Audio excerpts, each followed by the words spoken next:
Good morning. Welcome to our Sunday morning gathering on the 12th of July 2020. I can't believe it's the 12th of July already, but it is. Time is flying by. It's moving on so quickly right now. But I just want to say you're all very, very welcome to our gathering this morning. I'm very excited about all the different things that are coming together today. Later on we're going to break bread together. So if you haven't already, get yourself a small glass and maybe some wine and a piece of bread or a biscuit, because we're going to use that later on. And Norman and Janet are going to lead us in this.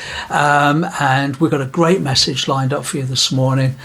So we just want you to really be excited and look forward to that. And we believe that God really has something that he wants to share with you and to open your heart to receive from him this morning.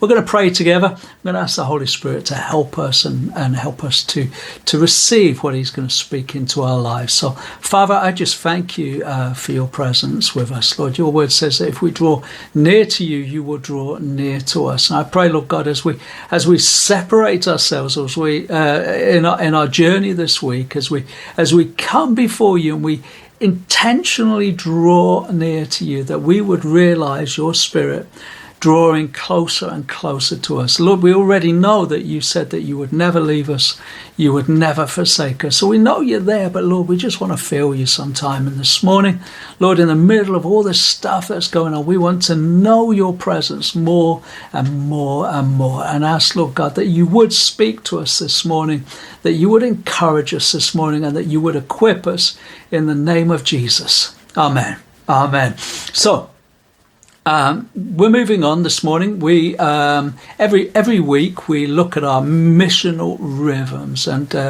we use the acronym BELLS, taken from the book by Michael Frost, Surprise the World. And we were really encouraged by this book. It's only a small book. I'd encourage you to read it. And in it, he encourages us to adopt rhythms in our lives as a daily practice. And as we adopt those blessings, it's not like working harder. It's not trying to earn our salvation or any of those things. It's just kind of allowing God to develop within us certain principles and certain practices that will enable us to naturally share Jesus with others. And so this is what we've been doing. And last week was Be for Blessing. Be for blessing. So we were looking at asking the Holy Spirit to show us somebody, an individual, a neighborhood, a community, or some folks somewhere. Show us, put it on in our heart to so that we would go out and just bless them and encourage them in the name of Jesus. It might have been a phone call, it might have been an email of encouragement, it might have been a food parcel, it could have been anything. But what we say is, listen, it's not about you getting credit for being a blessing. We should be a blessing anyway. God has called us to be a blessing to our neighborhoods and our communities anyway. It's beside the point, but it's acting that out. It's practicing that intentionally. And whilst we say, listen, do it weekly, it really should become something that's daily a part of our lives. So we've asked the Holy Spirit to help us, to guide us, to show us. And so, you guys have all probably got all kinds of stories of how God has used you, how God has blessed you, how God has spoken to you through the act of blessing. And we'd love to hear from you. So if you can share with us through WhatsApp or YouTube, then we would love to hear all about that. So that was last week. That was the week gone. Be for blessing. So we're moved on now to E, and this is one of our favourite, E for eating. And we all like to eat. We probably eat 23 to 23 meals a week. Sometimes we, for one reason or another, we end up eating on our own. Now, I know it's really, really difficult in these days of shutdown and lockdown to be actually physically going out there and eating with anybody. But what we're just saying is use that time that you would sit down to eat a meal or have a cup of coffee or take a break to just ring somebody up, just to speak to somebody, just to encourage somebody, and just say, listen, have you got time just for a coffee this week? We can do it on Zoom or WhatsApp or Facebook Messenger or whatever your favourite preferred kind of way of communicating. Let's just spend some time together and develop that relationship with one another. And this is what Jesus did. Jesus was known as someone who ate and drank with other people, particularly those people that the religious people didn't want to be with. But we are encouraged to do the same, and that's just share our lives with everyone else. The Bible says that we're to love God with all our heart and all our mind and all our soul, and we're to love our neighbour as we love ourselves. How do we love our neighbour? How do we demonstrate that? In fact, Jesus said, here I am, I stand at the door and knock. If any man hears my voice and opens the door, I will come in and eat with them. So Jesus is still sharing those intimate moments of eating with us today. So we're just saying, just make the time. Just go out there and share a cup of coffee or share a meal with somebody online even. You can do it. I can do it. It's an opportunity for us. So take that time. That's your challenge for this week, to eat with someone who's not a member of your family. That would be too easy. Or a member of RCF. Now, if you want to eat with a member, you're going to eat with a member of your family, and you might want to eat with a member of RCF, one of your brothers, one of your sisters, one of your church family. But I would just encourage you to look at somebody else who's outside of the family, just to share your life with, and that would be really, really exciting. And would love to hear how you got on. So enjoy, and I just want to encourage you just to listen intently this morning to what God has to say to us, because I know that God wants to speak into all of our hearts this morning. So every blessing. See you later on.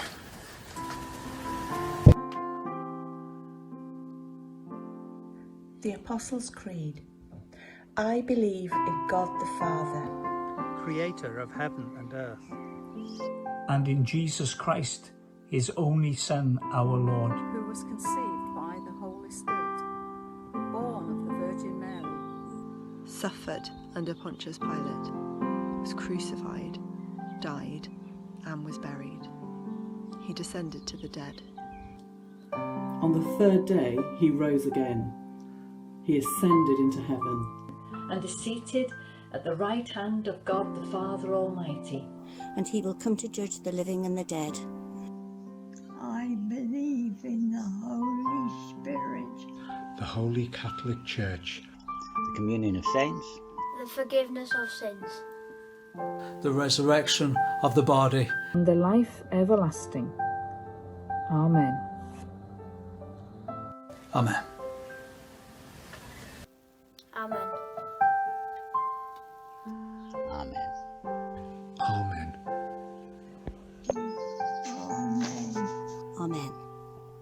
Amen. Amen. Amen.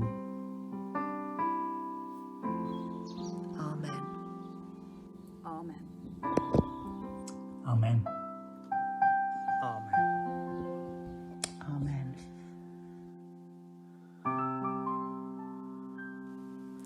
Because of Christ and our faith in him, we can come boldly and confidently into God's presence, and falling to our knees, pray to the Father, the Creator of everything in heaven and on earth.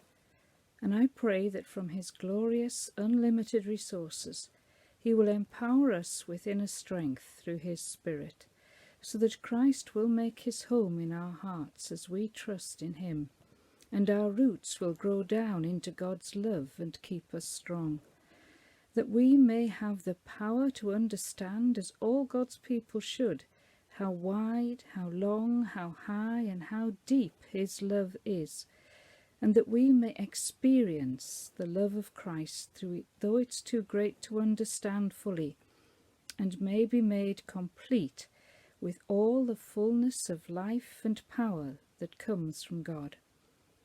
And now all glory to God, who is able, through his mighty power at work within us, to accomplish infinitely more than we might ask or think. All glory to him in the Church and in Christ Jesus, through all generations, forever and ever. Amen.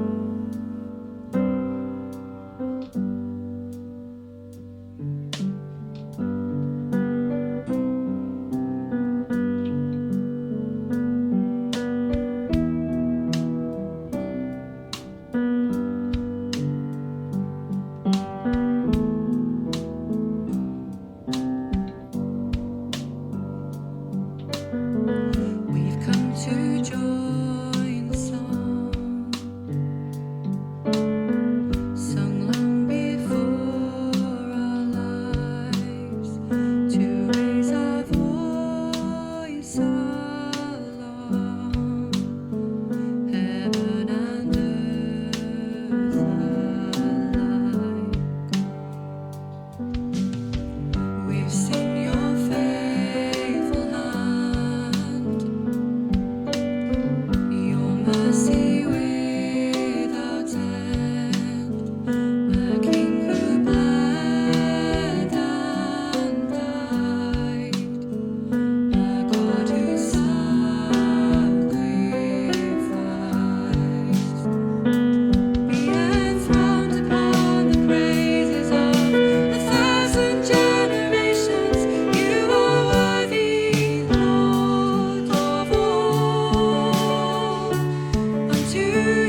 In Acts chapter 2, there's a subtitle, a subheading called The Fellowship of Believers. This is the NIV from verse 42, and it says, "They devoted themselves to the apostles' teaching and to fellowship, to the breaking of bread and to prayer."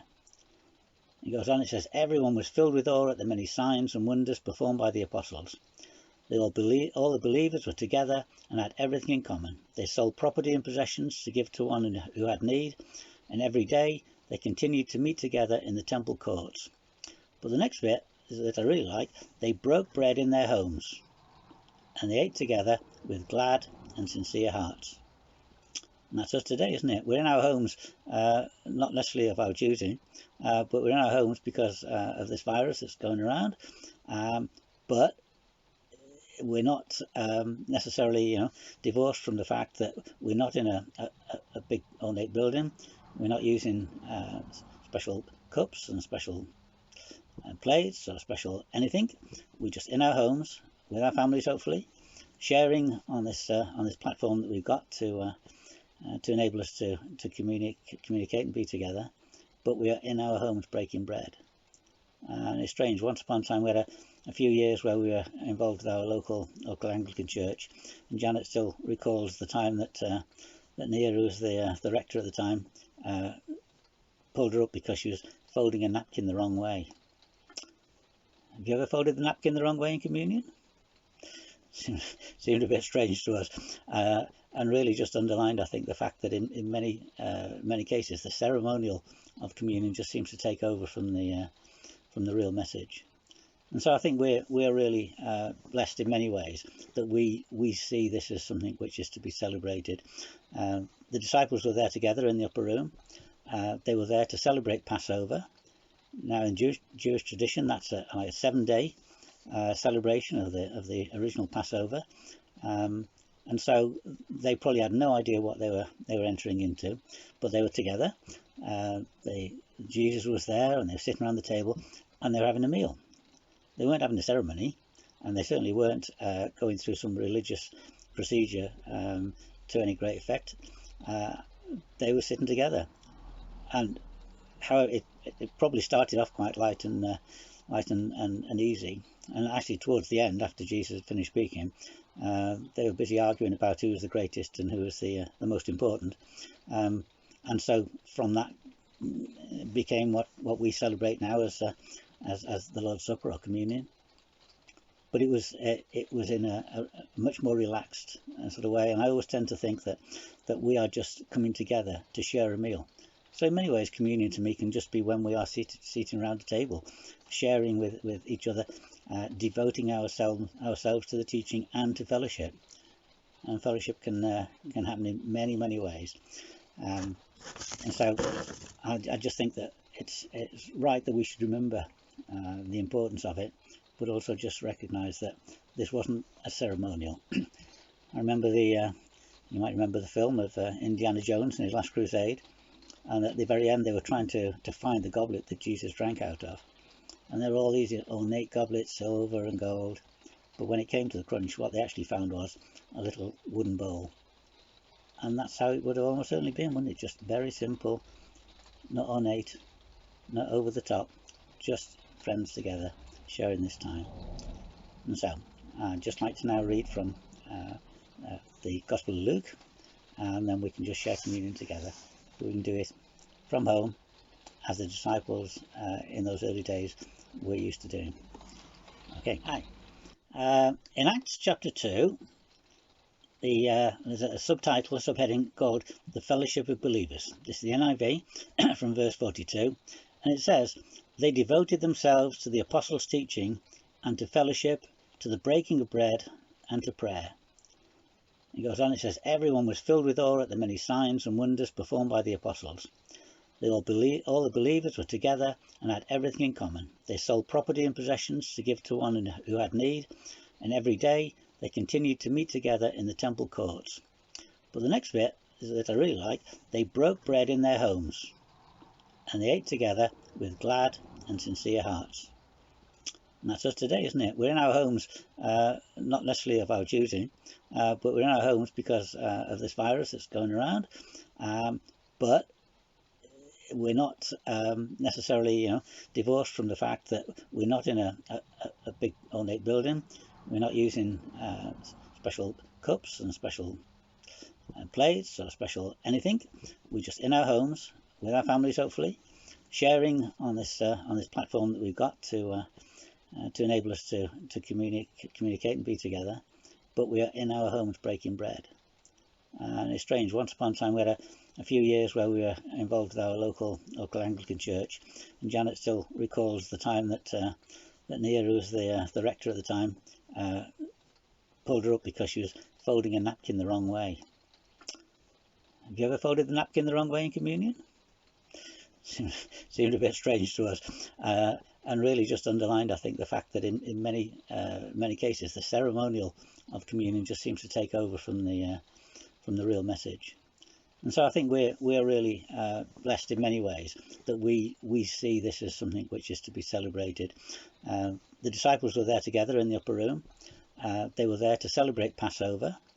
Now in Jewish tradition, that's a 7-day celebration of the original Passover, and so they probably had no idea what they were entering into, but they were together. Jesus was there, and they were sitting around the table, and they were having a meal. They weren't having a ceremony, and they certainly weren't going through some religious procedure to any great effect. They were sitting together, and how it probably started off quite light and easy, and actually towards the end, after Jesus had finished speaking, they were busy arguing about who was the greatest and who was the most important, and so from that became what we celebrate now as the Lord's Supper or communion. But it was in a much more relaxed sort of way, and I always tend to think that we are just coming together to share a meal. So in many ways, communion to me can just be when we are sitting around a table, sharing with each other, devoting ourselves to the teaching and to fellowship. And fellowship can happen in many ways. And so I just think that it's right that we should remember the importance of it, but also just recognise that this wasn't a ceremonial. I remember you might remember the film of Indiana Jones and his Last Crusade. And at the very end, they were trying to find the goblet that Jesus drank out of. And there were all these ornate goblets, silver and gold. But when it came to the crunch, what they actually found was a little wooden bowl. And that's how it would have almost certainly been, wouldn't it? Just very simple, not ornate, not over the top, just friends together, sharing this time. And so, I'd just like to now read from the Gospel of Luke, and then we can just share communion together. We can do it from home, as the disciples in those early days were used to doing. Okay.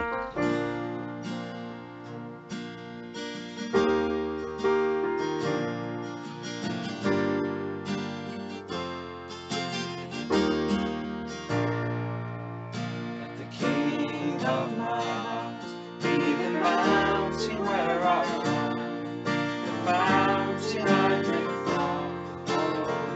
My song. Let the King of my life be the shadow where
you're never gonna let me down. You're never gonna let me down. You're never gonna let me down. You're never gonna let me down. You're never gonna let me down. You're never gonna let me down.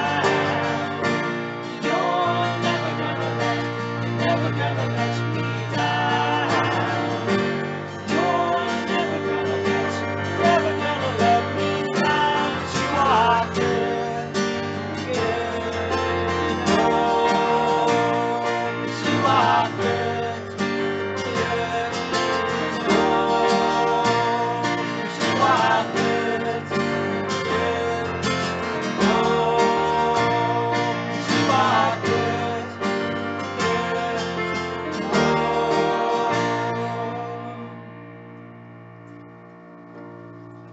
When the night is holding on to me, God is holding on.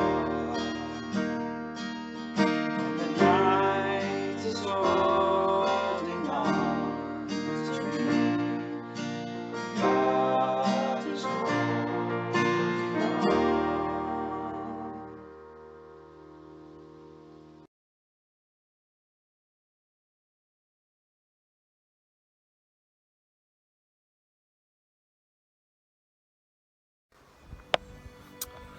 2020. If you'd been told this time last year about what lay ahead, you'd have struggled to believe it. Plans cancelled, finances dried up, jobs evaporating, hundreds of thousands ill, tens of thousands dead in the UK. Future plans in doubt, lifestyle restricted, church ministry radically changed. I felt at times that my thoughts are running a race against my circumstances and coming in a very poor second. The global happenings are happening at such a speed, it's faster than my understanding can keep up with them. So what on earth is God up to in 2020? Well, that's what I want to talk about today.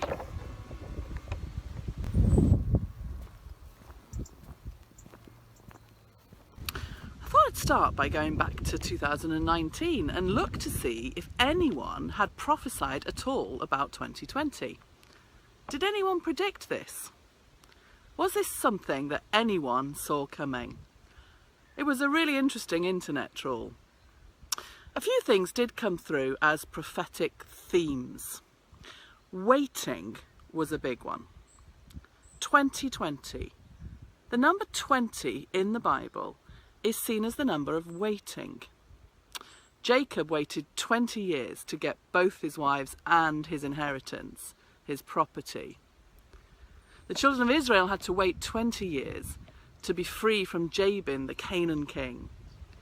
And in both cases, it was to receive a future blessing and deliverance from oppression. Another theme in the prophecies was that the soil needed to rest before it was planted. I think that's what we're doing in our garden, we're just resting the soil. The soil needed tilling. So tilling removes unwanted roots or rocks or weeds from the soil. And tilling also breaks up compacted soil. You know, stuff that's been there for ages, that has got really hard and impossible to plant in. It breaks it up into that finer soil that is needed for planting seeds.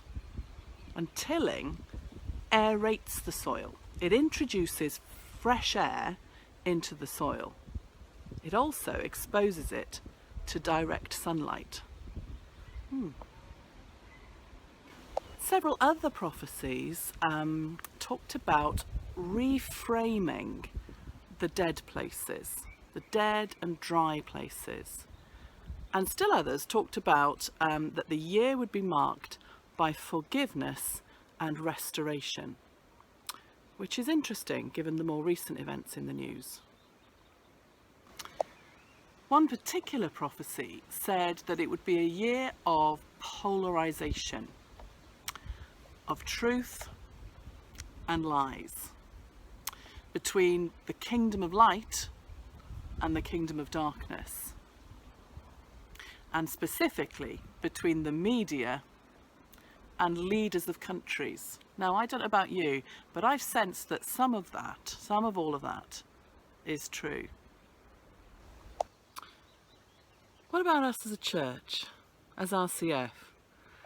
I think if you look back over the last 3 years, we were probably better prepared than most for what was to come this year. 3 years ago, we set out our vision statement to become a church without walls, based on Zechariah 2, where Jerusalem is described as a city without walls, where instead God says he will be the wall around it and its glory within. It was 3 years ago that God spoke to Kurt using verses from Isaiah 37, that there would be 3 years or 3 seasons ahead of us, and only really in the 3rd year would we start planting and reaping fruit.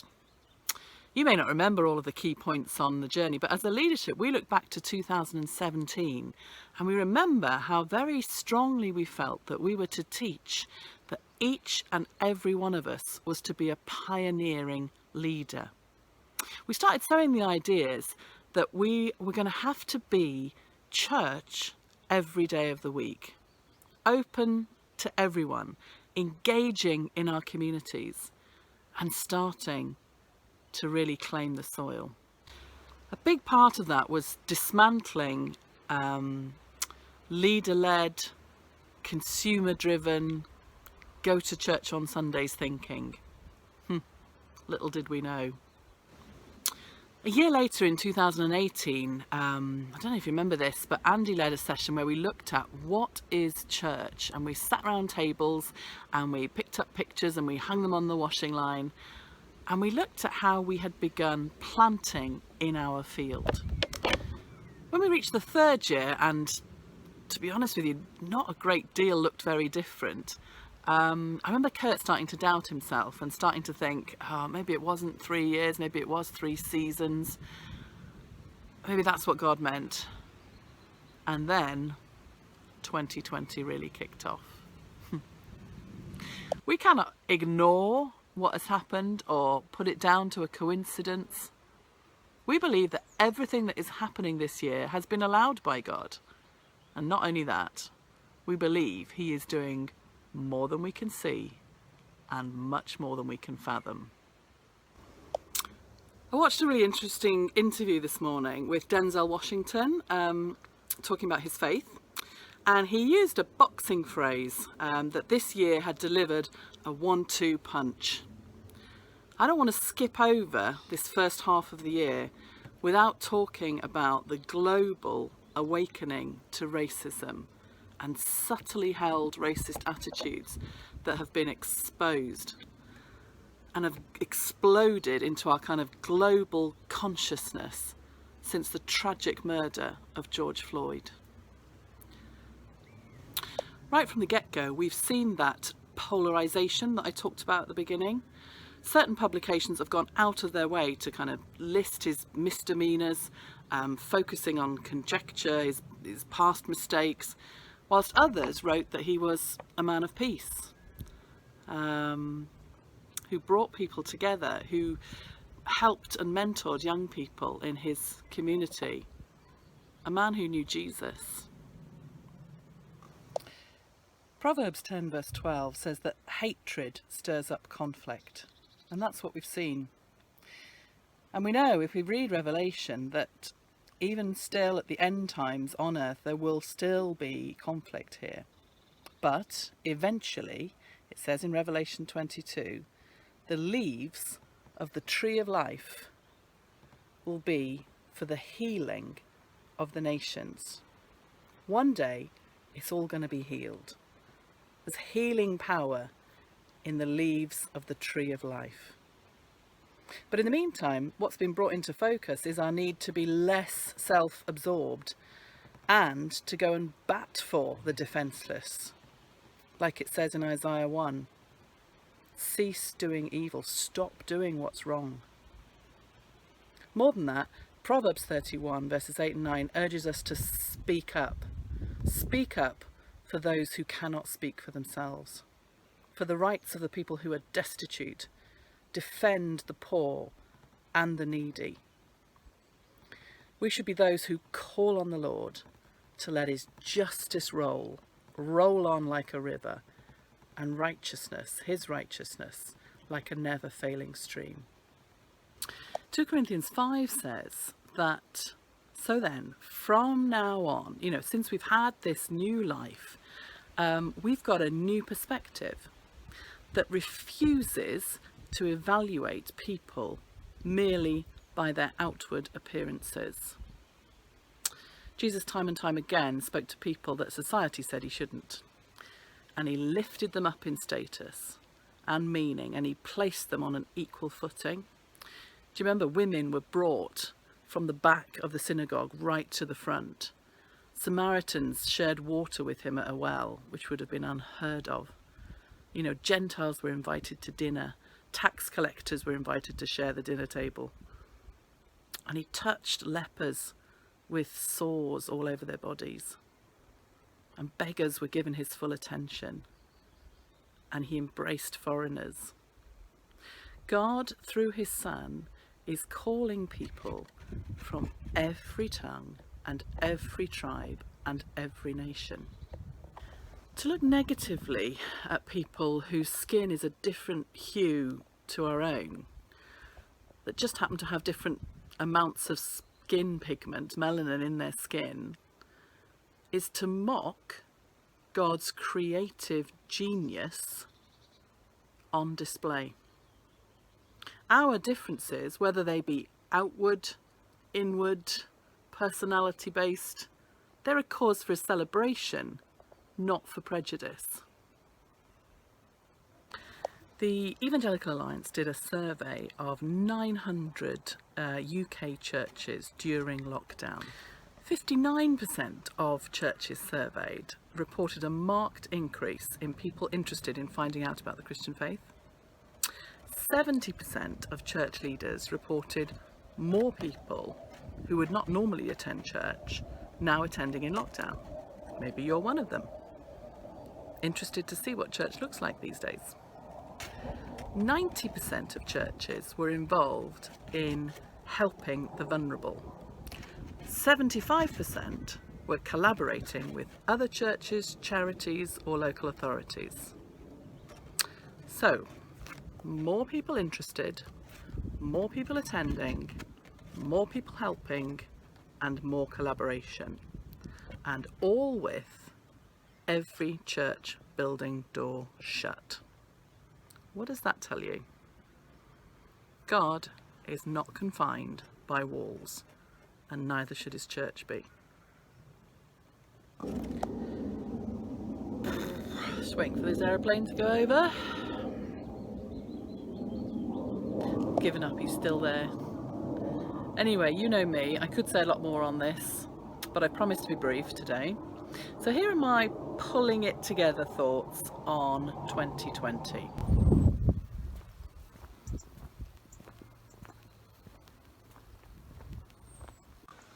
As the year unfolds, I want to exalt us with three things.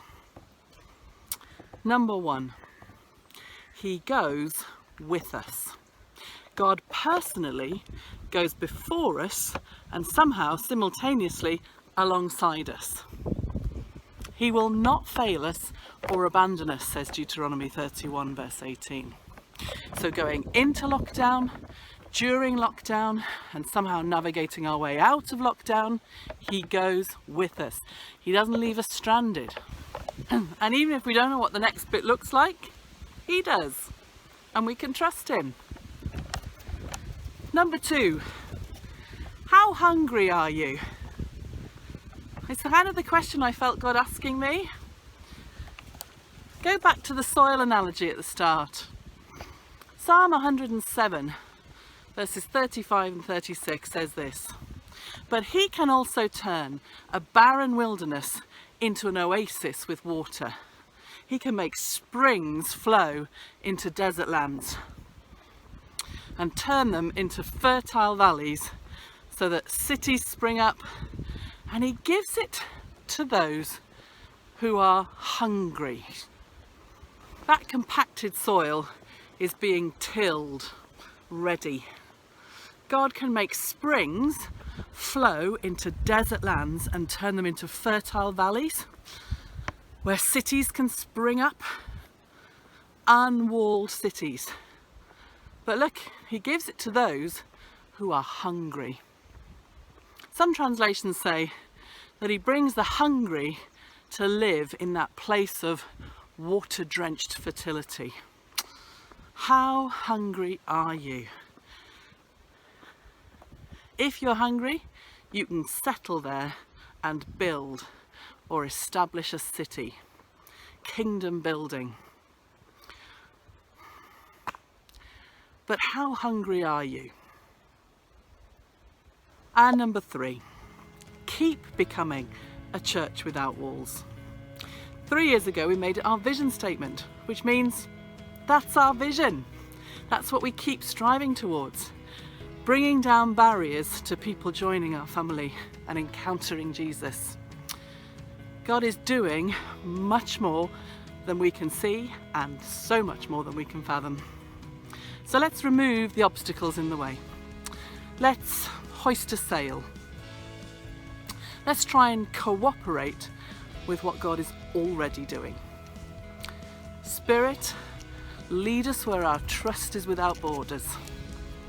Let us walk upon the waters wherever you would lead us. Take us deeper than our feet could ever wander, where our faith will be made stronger by the presence of our Saviour. With us. He goes with us. How hungry are you? Do we want to plant in this newly tilled field? Are we hungry enough to start building in those fertile valleys that God will create with his living water? Keep becoming those cities without walls.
Faith will stand. You call me out upon the waters, the great unknown, where feet may fail.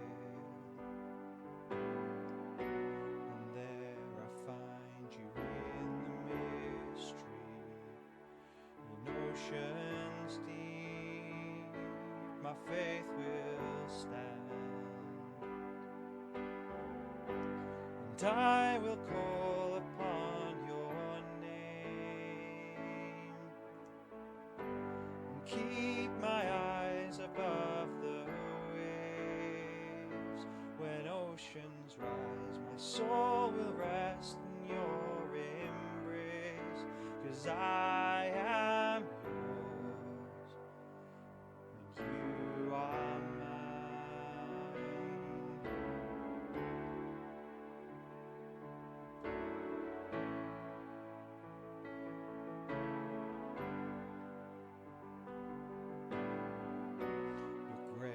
abounds in deep Your sovereign hand will be my guide. Where feet may fail and fear surrounds me, you've never failed and you won't start now. And I will call upon your name and keep my eyes above the waves. When oceans rise, my soul will rest in your embrace, for I am yours and you are mine.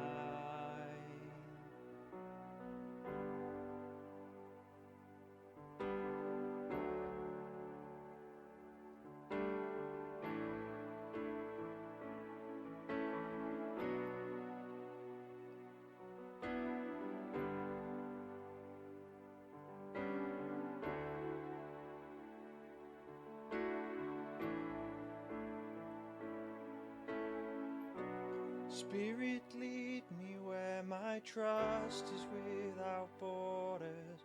Let me walk upon the waters wherever you have called me. Take me deeper than my feet could ever wander, and my faith will be made stronger in the presence of my Savior. Spirit, lead me where my trust is without borders. Let me walk upon the waters wherever you would call me. Take me deeper than my feet could ever wander, and my faith will be made stronger in the presence of my Savior. Spirit, lead me where my trust is without borders. Let me walk upon the waters wherever you would call me. Take me deeper than my feet could ever wander, and my faith will be made stronger in the presence of my Savior.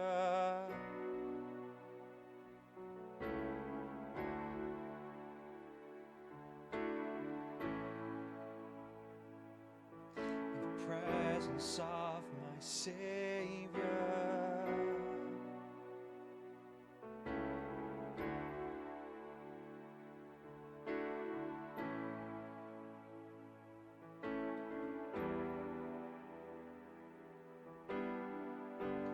And I will call upon your name.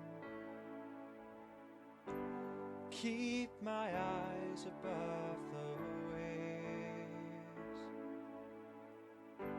My soul will rest in your embrace, 'cause I am yours and you are mine.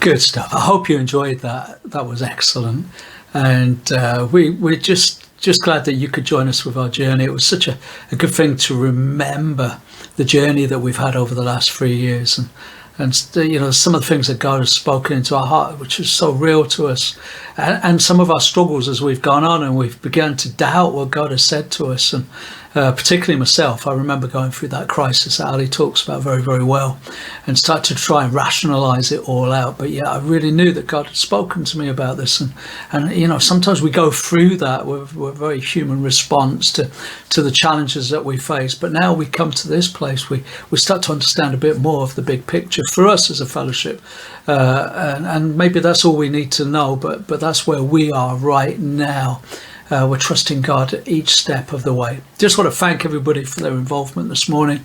Every single piece of every contribution is so welcome, and it means so much to us as we try and put out something that really helps people and speaks into people's lives about, Jesus Christ. We want to lift him up. We want him to be glorified in all we do and say. If you're watching this at home and you don't really know much about us, then you can find out more about us at www.rcfnorthwales.com. And if you visit our website, you'll be able to find out a bit more about our history, how we got to where we are today, what we believe, our vision and our mission statement. There's also a photo of each member of the leadership team and a very short bio, so you can get to know us a little bit more. And also, more importantly, if you want to find out more about what we believe, you can go to our drop down section under About Us, and there's a section there called What is Christianity? And there's a little video in there which is terrific. It's about 3 minutes long, and it asks the question, what is Christianity and who is Jesus? So I just encourage you to visit that website, and if you would like to respond to what you see and hear on that page, then please contact us. And again, under the About Us button tab, you can, on the pull down, you can find a section called Contact Us, and on that contact section there's a little space that you can fill in, and that will be sent to us, and we try and check that once or twice each week. So if you contact us that way about anything you've seen or heard, or even if you'd like to be involved in the Alpha course, then please let us know. Talking about the Alpha course, here's just a short video from our friend Geraint, who will be leading with Billy our Alpha course this year, starting on the 13th of July, Monday at 7:30 p.m.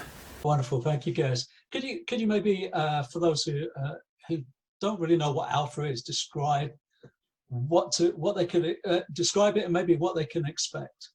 Yeah, sure.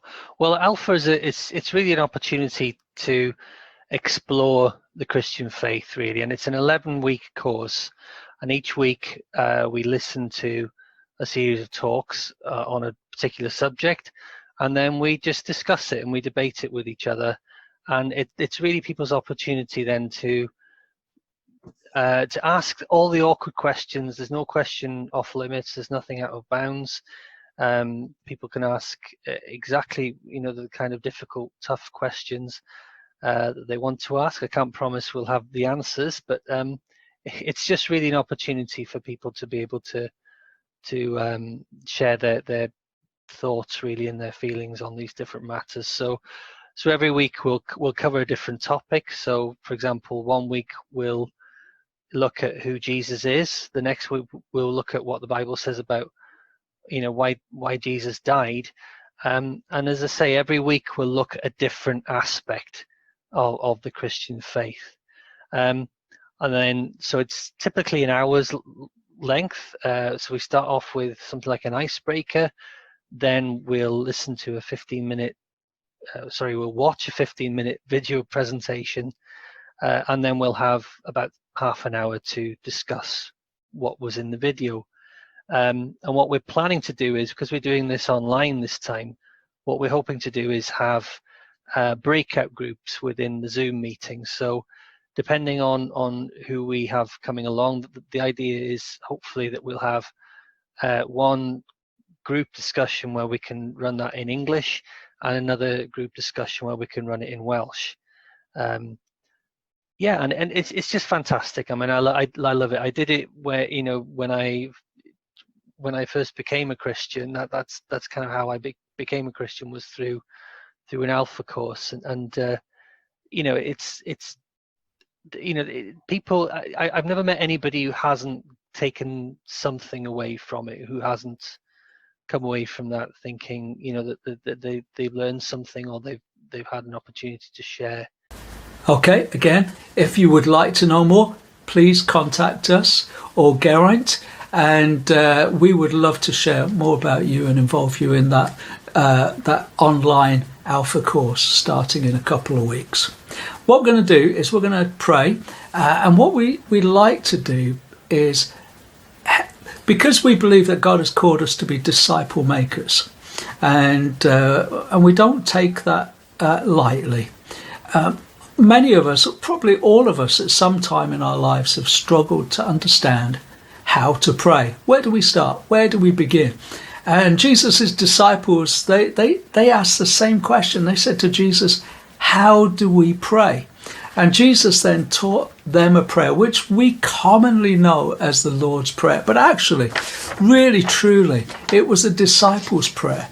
And Jesus says, listen, this is a great starting point to learn how to pray.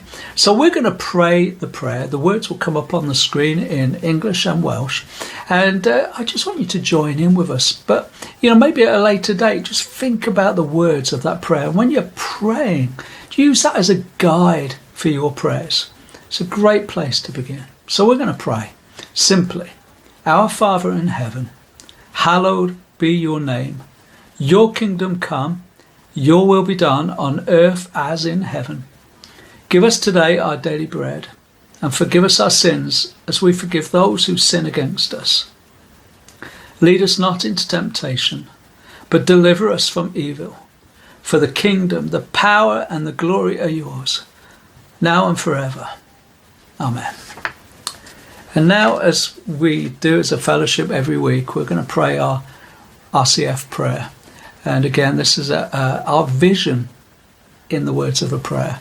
And we pray this to cause our hearts to reach out to God genuinely to reach out to him because of the vision that God has laid in our hearts. And it goes like this. Father, make us a church without walls where Jesus Christ is the core of everything we do. Teach us how to love people better. Help us make disciples. Holy Spirit, equip us for reviving faith in our own communities. Keep us growing and maturing in you. Amen. And now we're going to say the grace together. The grace of our Lord Jesus Christ and the love of God and the fellowship of the Holy Spirit be with us all, evermore, evermore. Amen. Bless you all, and look forward to seeing you again next week.